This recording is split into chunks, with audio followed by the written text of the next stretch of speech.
Hello, ladies and gentlemen, and welcome to another edition of Mr. Merrigan's Moments in History, U.S. History Edition. Today, we're going to start our conversation on a time period in U.S. history as we get into especially the beginning of the 20th century, so that's the 1900s, called the Progressive Era. And we're going to kind of start with some of the events that led to some continued frustration, and then we're going to get into some of these changes. And so, in this unit in particular, we'll talk a little bit about muckraking, and we'll get into some of our progressive presidents and what they did to change things. We'll talk about some new amendments to the Constitution, including the 19th Amendment, which ultimately will give women the right to vote in the United States. So where we're going to start out our conversation today is with two presidents. That would be Rutherford B. Hayes, featured here on the left, and then James Garfield here on the right, two of our very follically blessed presidents, well-bearded gentlemen. So what are we going to be able to do today? We're going to be able to identify how Americans took action and what it meant to try to end some of the corruption, particularly in business and government, and actually sometimes involving both of them in the case of kickbacks. And so we're going to talk a little bit about the stances that journalists took, the stances that Americans took, and how we're going to see even some changes to the Constitution begin. So let's start out with these two presidents. Now, Hayes and Garfield would certainly have come before the Progressive Era, but they're good examples of that time period between the end of Reconstruction and the 1900s before we get to the Progressive Era, in which people continued to be frustrated. So both presidents, Rutherford B. Hayes and again James Garfield, tried unsuccessfully to change the spoils system. And remember, that's a system in which politicians would typically reward loyalty to their political supporters, either through federal works like jobs, like Postmaster General, or favors, and sometimes that involved kickbacks. So these are two presidents that tried to change the system but were ultimately unable to. And they symbolize for us the time period in which people were increasingly frustrated with what was going on in the United States and a failure by the government to correct it.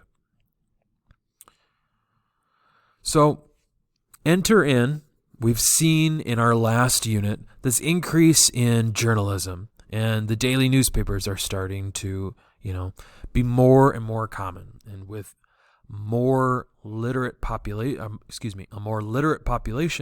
you're starting to see that journalism is going to start to skyrocket during this time period. And you've got a group of journalists who later become known as muckrakers. And this is actually a term that at the time wasn't really a compliment, but in the time period since then, we look at them as quite brave individuals. And so these are journalists who try to uncover either abuses or parts of the system that had become corrupted within the society. And they tried to aid reformers, people pushing for change, by really showing people where the dirt and where the corruption was in society. We've got several examples of these. I want to highlight a couple.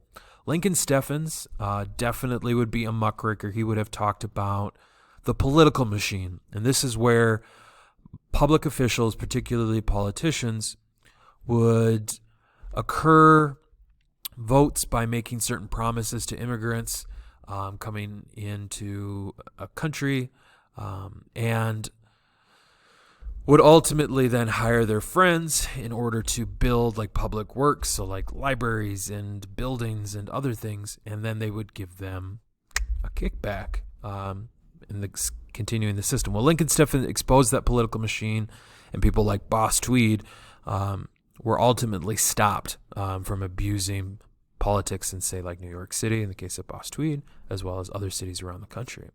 Then you also have Ida Tarbell. Ida Tarbell really brought a lot of attention to the unfair oil industry, and in particular Standard Oil, and described how they were unfairly abusing the system in order to gain control and then ultimately create monopolies. And eventually that led to later President Teddy Roosevelt ushering in a time period in which you would have seen taking on more of companies like Standard Oil and forcing them to break apart. and that's where he'll get the nickname Trust Buster. We'll talk about him a little bit later.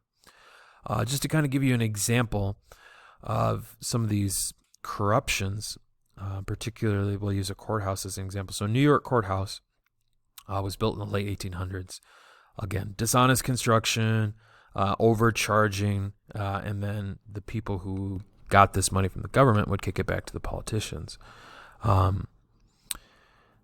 And ultimately what was done in the New York Times at the time was that they found $12 million that were billed for questionable work.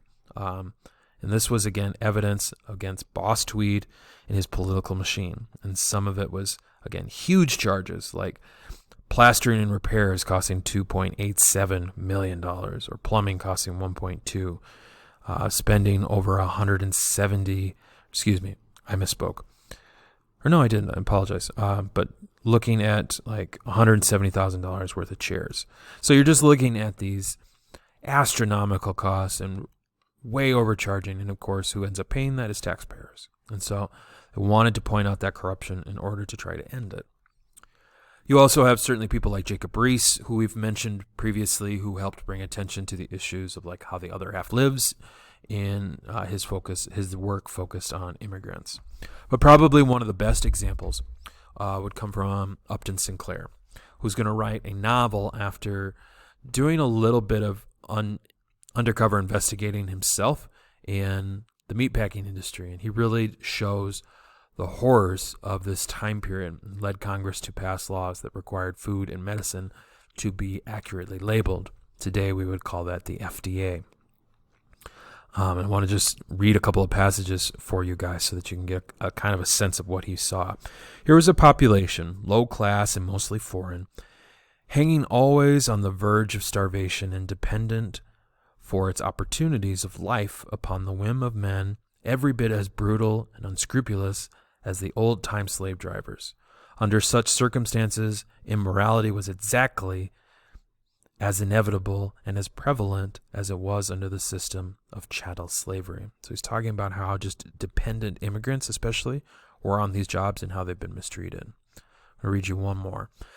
There were the men in the pickle rooms, for instance, scarce a one of these that had not some spot of horror on his person.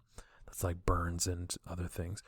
Let a man so much as scrape his finger pushing a truck in the pickles room, and he might have a sore that would put him out of the world. All the joints in his figures might be eaten away by the acid one by one, or the butchers, or the floorsmen, trimmers, and all those who use knives would scarcely find a person who had the use of his thumb. Time and time again, the base of it would have been slashed till it were a lump of flesh against the man who pressed the knife to hold it. So, living in these very dangerous conditions, one in which, it was not uncommon for people to have burns, to have lost limbs. And so the pace and the other factors made these places a very dangerous place in order to work, unfortunately.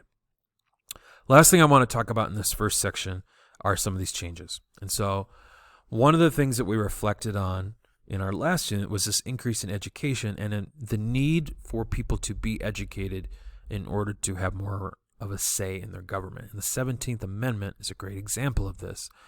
Before the 17th Amendment got passed, your representatives in the House of Representatives would have been elected by popular vote. But then those same representatives would have chosen senators to represent the other system in our bicameral legislature, right? That's two houses. And so this really left a lot of power up to the representation of the people, up to the political parties. And so what you're going to see is you're going to see a shift in how senators are going to be brought to Washington. And so with the passing of the 17th Amendment in 1912, now you're going to have the direct election of senators. So this means that the people of a state will vote for their representatives as well as their senators. Because keep in mind, representatives are every 2 years. Senators are every 6. And so it became increasingly important as people became more educated and more aware of the issues within their nation that they have the right to elect people to represent them to best address those issues. So that's where we're going to wrap up today. For my students, make sure you've been following along with the guided notes. If you've got any questions, please ask. For those of you who are just listening, we really appreciate it. And hopefully we're able to help you gain a little bit more understanding of the history of the United States. That's going to wrap it up for this edition. Have a wonderful day, everyone, and thanks for listening.